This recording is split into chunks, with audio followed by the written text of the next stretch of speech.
Fala aí pessoal, bom dia, boa tarde, boa noite, dependendo do horário que você está vendo esse vídeo. Dando continuidade à nossa série aqui de Alternate End User Experience, nossa solução de monitoramento de experiência do usuário final. Hoje a gente vai falar um pouquinho mais sobre a parte de instalação do agente, tá?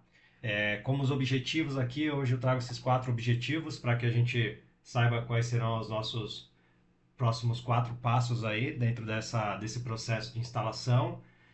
Então, o primeiro passo será o ambiente de instalação. A gente vai explorar um pouco as possibilidades desse ambiente de instalação. Vou falar um pouco para vocês sobre o Admin Console, que é um console que a gente usa em algumas situações dentro da solução. Como segundo tópico, aí, o segundo objetivo, a gente vai falar um pouco sobre o menu Agentes. Tá? A gente vai explorar bastante a parte de Agentes Deployment, que é onde ficam os agentes, onde a gente pode fazer o download. O nosso terceiro objetivo nesse vídeo é fazer a instalação do agente em si. Então a gente vai pegar uma máquina virtual com Windows, vai fazer a instalação. E aí, como último objetivo, é toda a parte de pós-instalação, verificar se o agente está reportando, se ele está ali na interface SaaS, né? Que é a interface do Alternate End User Experience, fica em SaaS. Então a gente pode fazer toda essa parte de pós-instalação e monitorar por ali também, tá? Bom, como são muitos tópicos, os tópicos são, de certa forma, grandes, aí a gente vai explorar bastante a solução. Nesse primeiro vídeo, a gente vai acabar dividindo em dois esses objetivos aqui em dois grupos, né? E hoje a gente vai cobrir basicamente nesse vídeo toda a parte do ambiente de instalação e o Admin Console e o menu de Agente Deployment, que é onde a gente vai pegar os nossos agentes e dar uma explorada ali nessa parte dentro do Alternate, tá bom? Bom, vamos lá. Vamos pôr a mão na massa aí. Eu vou minimizar essa tela aqui da apresentação. A gente vai falar um pouco mais sobre a parte do ambiente, tá? Bom, como primeiro tópico aqui eu trago para vocês que o nosso agente ele pode ser instalado em Windows, em Mac, né? Então a gente tem duas opções aí para fazer. A gente, como a maior parte aí, a gente utiliza a parte de Windows. Então eu vou explorar um pouco mais isso com vocês aqui, tá bom?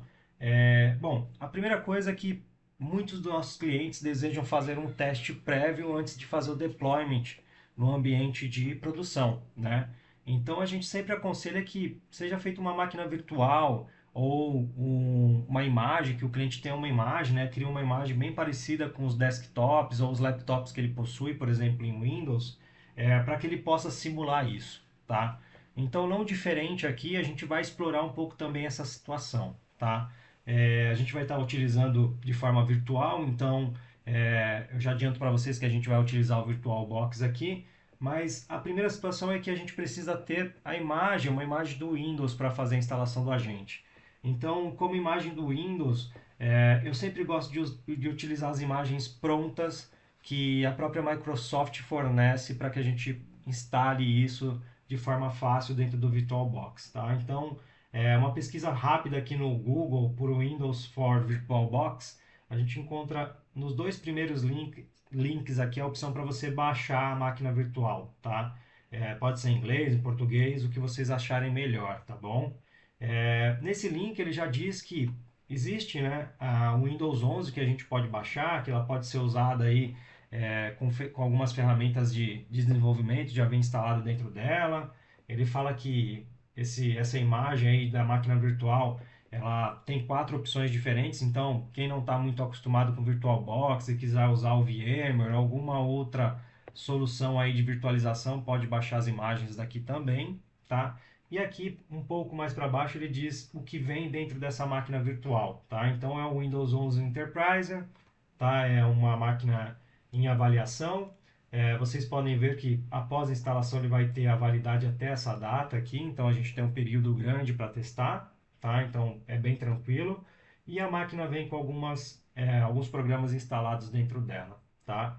Aqueles que precisam fazer um hash do arquivo para ver se o arquivo baixado realmente é o que corresponde com o que você tem na sua máquina e após fazer o download. Então, em algumas situações a equipe de segurança vai pedir isso antes de você instanciar uma máquina virtual.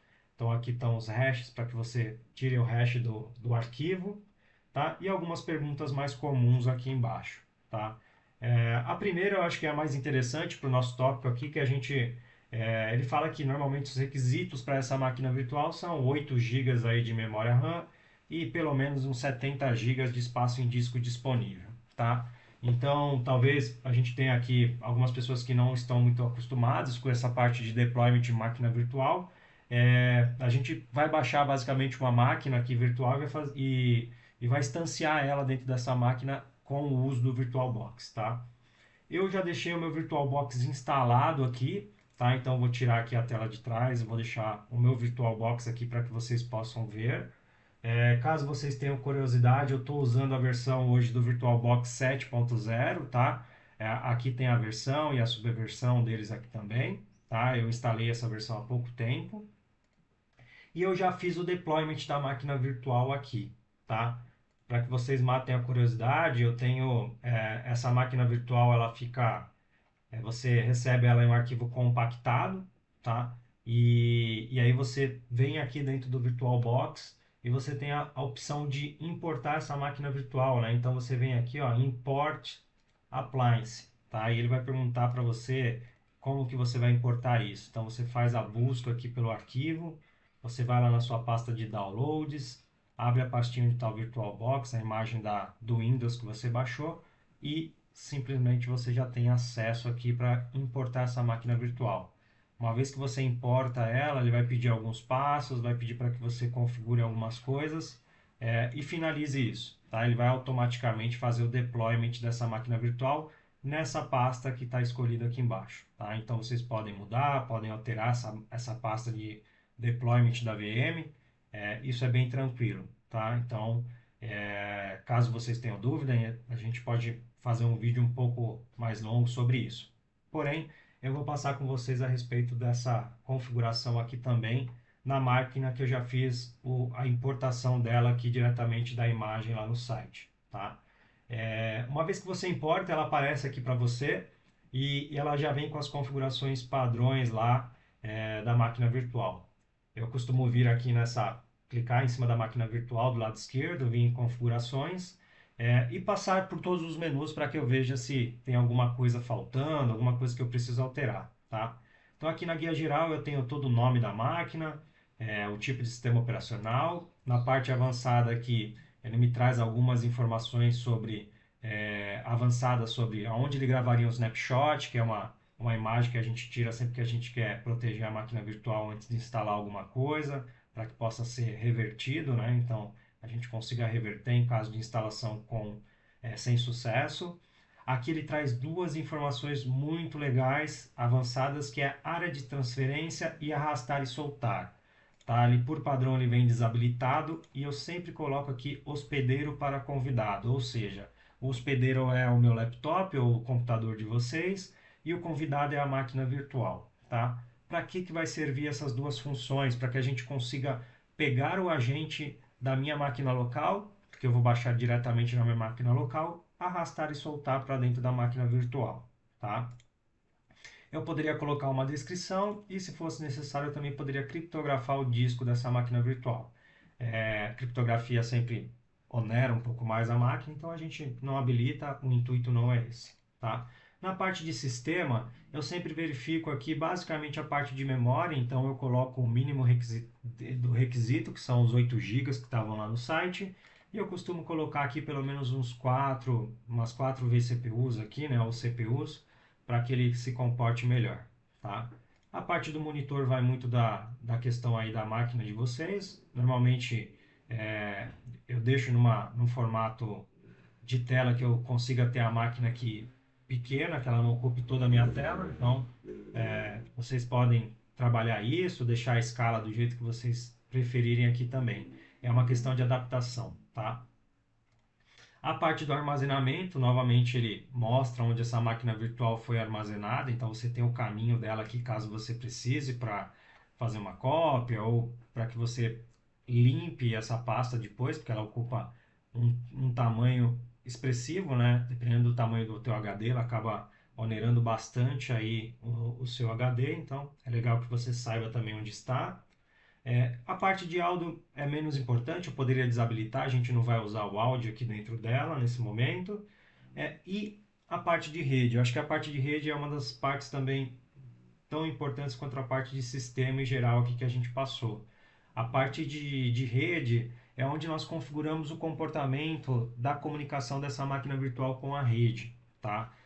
Eu gosto sempre de usar placa em modo bridge e selecionar a placa de rede que está ativa no meu computador. Poderia ser uma placa Wi-Fi ou uma placa de rede com cabeada, né? Uma placa de rede Ethernet.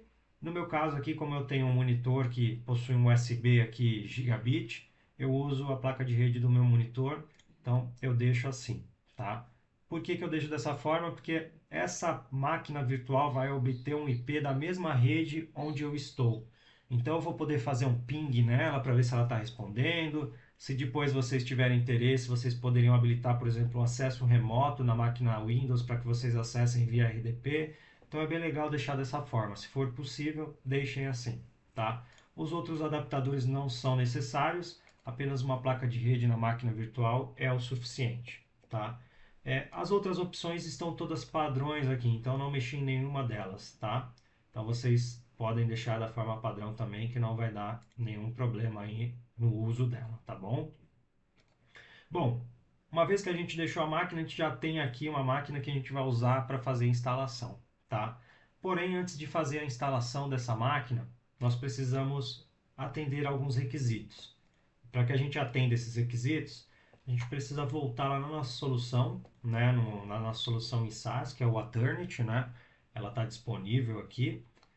E a gente precisa explorar agora um pouco a parte do menu, tá? Do menu Agentes. O menu Agentes aqui, eu tenho três opções, tá? Uma opção da administração dos agentes, onde eu vou poder olhar os agentes se comunicando, parar eles, estopar e outras funcionalidades. Nesse momento não tem nada, então a gente não vai explorar esse menu. E nós temos o menu Agente Deployment, tá? Que é o segundo objetivo hoje do nosso vídeo, tá? Nesse menu, nós temos basicamente do lado central aqui esquerdo os agentes para Windows, tá? Então eu tenho um agente que a gente chama One Device, que é o exe para a gente instalar num dispositivo só, tá? Já adianto para vocês que esse mesmo agente eu poderia enviar para outros computadores, outros locais e também instalar, tá? Então não tem nenhum problema de usar o exe em mais do que uma máquina. E eu tenho também a opção do Mass Deployment, né? O Mass Deployment é quando eu vou fazer a instalação em vários computadores de forma simultânea, né? Usando algum instalador que eu tenha no meu ambiente já, usando uma GPO, por exemplo, do AD, eu uso o Mass Deployment, tá? Esse cara, quando eu faço o download dele, ele já vem para mim o MSI, né? Que é o arquivo que normalmente é utilizado nessas soluções para fazer um deployment